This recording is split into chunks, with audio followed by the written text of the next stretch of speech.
السلام عليكم ورحمة الله وبركاته. ازيكم حبايب قلبي؟ عاملين ايه؟ يا رب تكونوا بخير. وحشتوني جدا جدا جدا. تعالوا بقى هنعمل مع بعض حاجة حلوة كده. بس قبل اي حاجة نصلي على الرسول ونقول اللهم صل وسلم وزيد وبارك عليك يا حبيبي يا رسول الله. معايا كوبايتين من الدقيق، ومعايا كوباية الا ربع من الزيت، وكوباية سكر، ونص كوباية من النشا، وبيضتين، وظرف كده من الفانيليا، وكيس بيكنج باودر. هحط البيضتين كده في الكبة او في الخلاط. وحشتوني جدا جدا جدا بجد. مجرد ما بقفل معاكم بحس ان انا عايزه افتح تاني واعمل فيديو تاني واتكلم معاكم.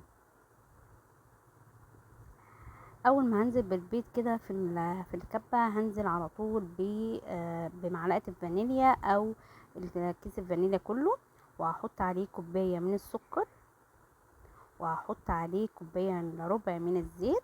حفظنا المقادير كده اهو، بقولها لكم تاني. وهضرب حلو جدا جدا علشان خاطر السكر يدوب معايا حلو جدا. هفضل اضرب بقى يعني، اضربهم ضرب كده.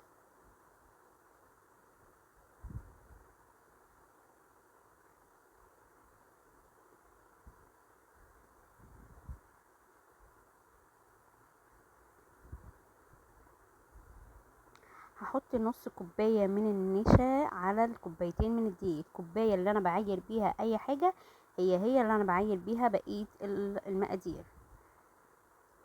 هحط معلقة كده ممسوحة من البيكنج باودر. يبقى كوبايتين من الدقيق، نص كوباية من النشا، على معلقة ممسوحة من البيكنج باودر. ده كده في البولة. ذرة بسيطة جدا من الملح. تمام، وركنتهم. وبعد كده في الكبة البيضتين، وكوباية من السكر، وكوباية الا ربع من الزيت، وكمان الفانيليا. وهحط بقى كده المكونات دي مع بعض، وهلم بس العجينة. مش هعجن، انا هلم بس المكونات كده على بعضها. احنا بنعمل كده بسكوت كده، يعني حاجة حلوة. حلو مع كوباية شاي، مع كوباية نسكافيه، بيبقى حلو جدا. جربوه هيعجبكم ان شاء الله. بس انا بلم بس كده من العجينه، مش هعجن يا جماعه. تمام.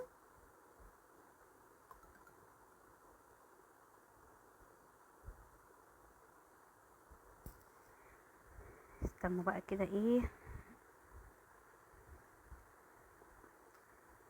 بس كده. بقفل النت علشان محدش يضايقني وانا بسجل لكم. بس هكور بقى كده العجينه. همسك البسكوته كده، بصوا هي بالمنظر ده. هتكون ملمسها ناعم وما تكونش بتشقق. يعني لو انا حسيت ان انا هكورها في ايديا. كل ما هكورها في ايديا كل ما الملمس بتاعها يكون ناعم. تمام. اطول فيها، يعني افضل اكور فيها كده دقيقه مثلا، هتكون الملمس بتاعها ناعم ومش هتشقق. بس كده، عقبال ما ادهن الصواني بتاعتي هتكون العجينه ارتاحت. وهكور بقى واحطهم كده في الصينيه، وهنشوف مع بعض هيكون شكلها عامل ازاي. عايزه تعمليها بالكاكاو؟ تمام، انا هعمل كده فعلا. انا هعمل نص بالفانيليا كده عادي ابيض، وهعمل نص بالكاكاو.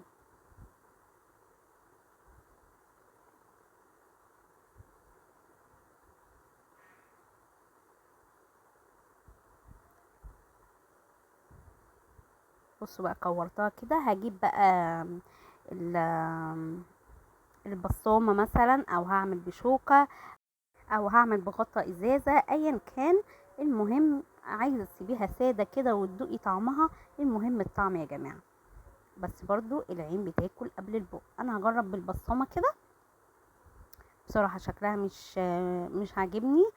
حسيت ان انا هاكل كحك يعني، بس انا لا، ده بسكوت. فانا قلت اعمله بشكل تاني كده بالغطا. معلش هو بالظاهر قدامكم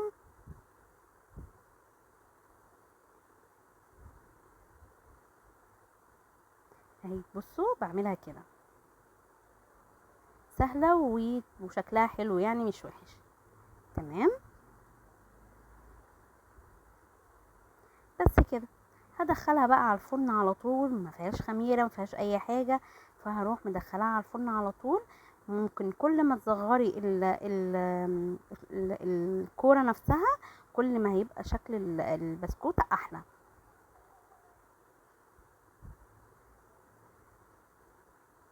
يا سلام يا سلام، يا سيدي على الجميع.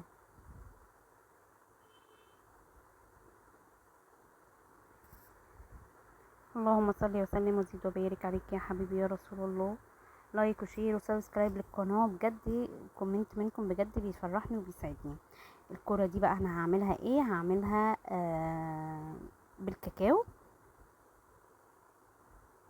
هيبقى طعمه حلو برضو جنبي فنجان قهوة كده، يا سيدي على الجمال.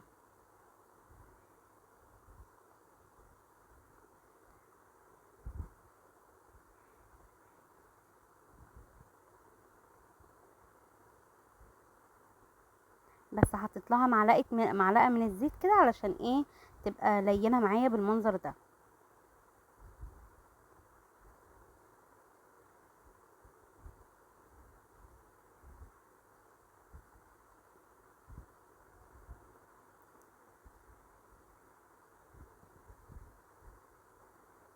ما بياخدش وقت خالص خالص خالص ولا اي حاجة، في 10 دقايق بيخلص بجد، يعني نسميه بسكوت ال10 دقايق.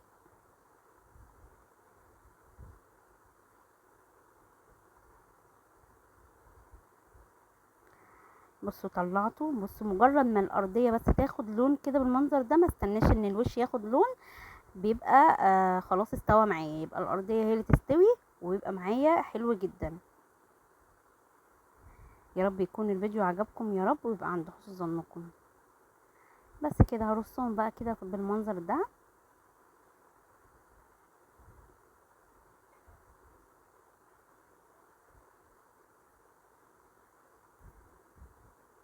ده المقاس الكبير بقول لكم، وفي المقاس الاصغر، بصراحة المقاس الاصغر بيبقى احلى بكتير.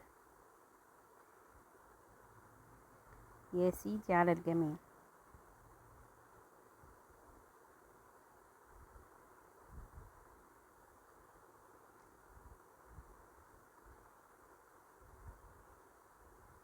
يلا يا رب ابقى عند حسن ظنكم، ولايك وشير وسبسكرايب للقناة، والسلام عليكم ورحمة الله وبركاته. باي باي.